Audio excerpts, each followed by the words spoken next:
Good afternoon, everybody. Just about time to go in. Now, this morning I said I would show you all some finished knives with handles on, and here we go. Now, this is the Damascus original camp knife with a stag handle. Right there it is. Trying to get that pattern in there where you can see it real good. Very, very pretty knife. Very, very good steel. Now this one is sold already.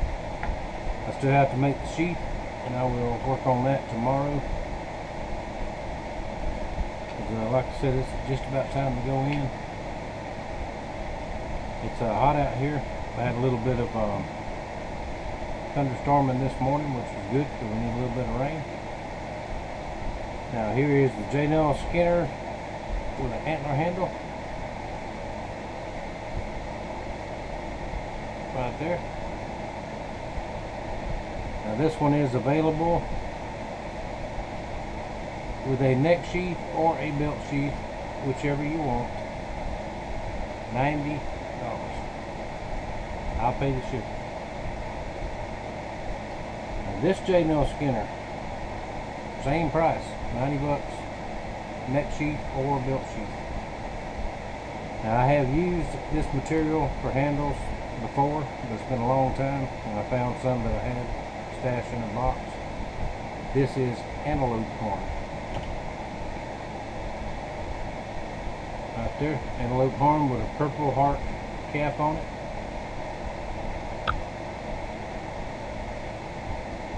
How cool is that? That same very, very nice Damascus pattern. 90 bucks. I'll pay the shipping. Let me know what kind of sheath you want. Now, the neck knives, like I showed earlier, or like I posted earlier, 60 bucks with a neck sheath. There's that one. It's a deer antler handle. Walnut cap. No, wait a minute. That's purple heart. Yeah, that's a purple heart cap. Yeah, I remember now I had cut two pieces of purple heart at the same time. There you go. Now this one I think is sold, maybe. Let me know. There's a deer antler handle right there. Will come with a neck sheath if I don't throw it down and break it. Tell you, I decide when it's time to go in when I start getting tired and dropping stuff, and that's when it's time to go in. And let's see, I do still have these two. Had a couple of questions about them, but not heard back. I will hold them for another day for the guy that asked about them. If you're interested, let me know. And they will come with whichever kind of sheath you want also.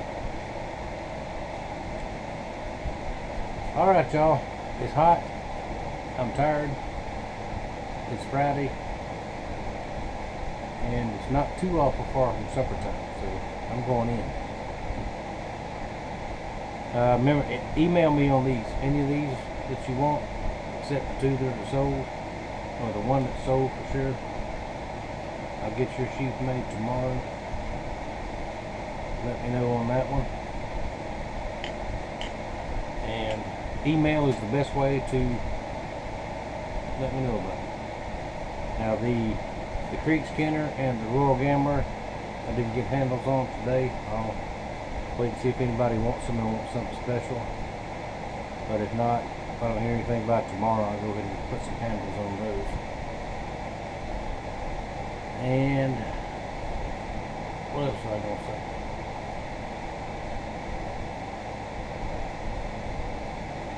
I guess that'll do it. I thank y'all very much for watching. I thank you for your support. and I will be back tomorrow.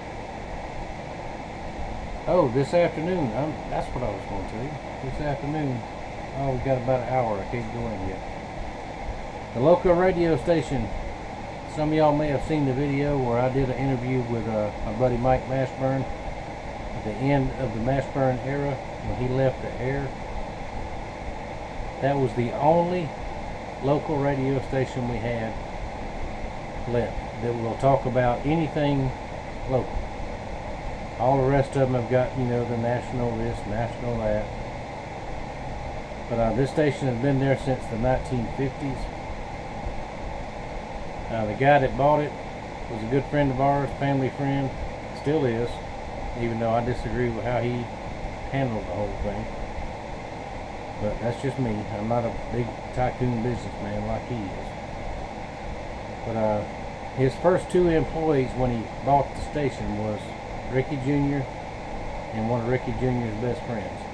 They were in high school at the time. Ricky Jr. stayed with him for, Lord, I don't know how many years, all the way through high school and all the way through most of his first college term before he went to work for the county. The other kid stayed a couple of weeks, and typical kid didn't want to work, so he was gone. My daughter went to work there as a producer after school when she was in high school. My son Joseph worked for him as a producer after school when he was in high school.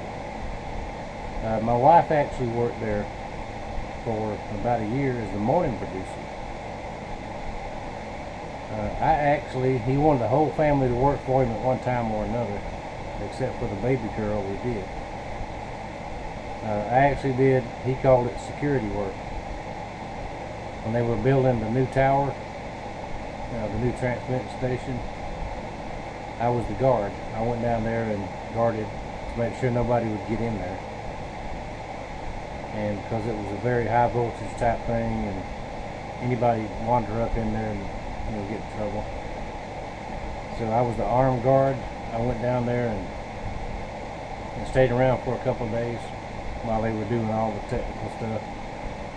And really I didn't do anything. I didn't see anybody, but my job was to chase somebody off if they wandered into it, because it was down in the woods at that point.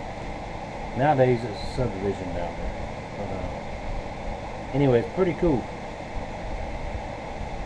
The station was a big part of our family, big part of our life. And even before, the guy's name was Mike Bates, even before Mike bought the station, that was the local radio station you listened to. Mr. Maples did the morning show, and all they talked about was local.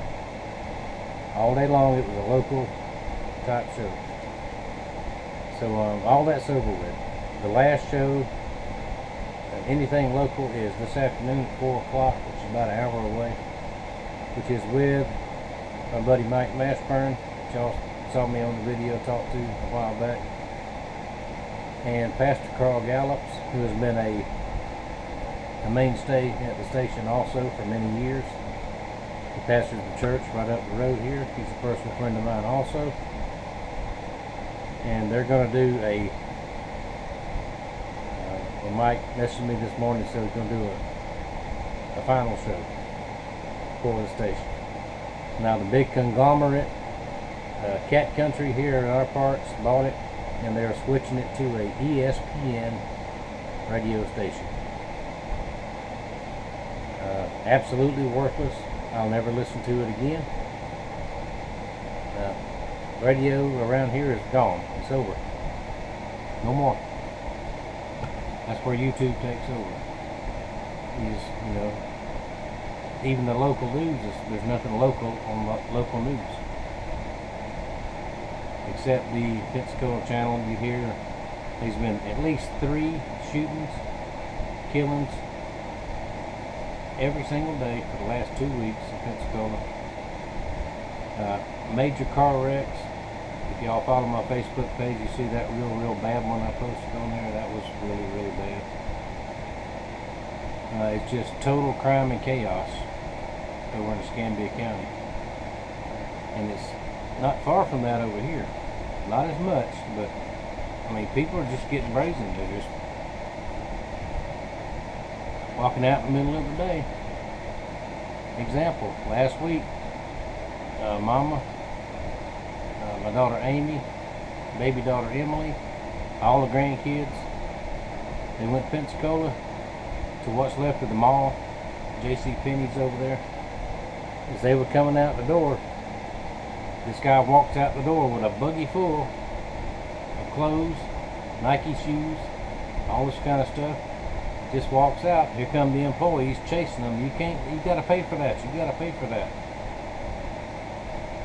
Now the lady that actually drove the car was inside the store distracting the cashiers, and then she ran out the door.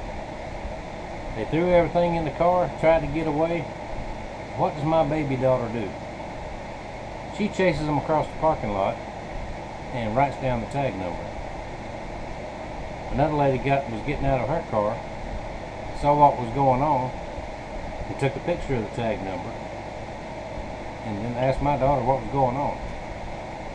So, and we never heard anything, whether they got caught, whether they didn't, but they called into the police and all that. So, I mean, it's just random crime, just is everywhere. It's not here, not where you live. I mean, not just where you live, not just where I live. It's everywhere. So y'all keep that in mind when you go out in public, go to these stores and all this. Just have your head on a swivel, watch what's going on. Because you get attacked or attempted robbery or whatever, the cops are not standing right there to take care of it. Now here in my county, they will take care of you, but if they got to get there. So make sure you're prepared to take care of yourself. I'm doing my own research on the food shortage thing. Pardon me. We were at 3 different grocery stores yesterday here in Northwest Florida, and I don't really see it. I don't see it here yet. Now maybe it'll come, maybe it won't. I don't know. But I made the mistake on making a comment on another YouTube channel on the subject, and people read about 2 lines of what you say, and that's all they read, and then they attack you like a cult. This particular channel has a cult-like following. Doesn't matter what you say. If you disagree with the host, you're wrong, you're bad, the government takes care of you, yada yada yada. So you'll not see me comment on those kind of things anymore. I won't even watch them. I'm done with them. If I see something out of the ordinary here in my hometown, I'll let y'all know. But other than that, I'm as happy as I can be. I had a good day. So, with all the rambling and all the mouth running, I thank y'all for watching. I thank you for your support. And I will see y'all tomorrow with some knife sheaths and maybe even some handles on these other 2. Interested? Let me know. I'm waiting for you to email me. See y'all later.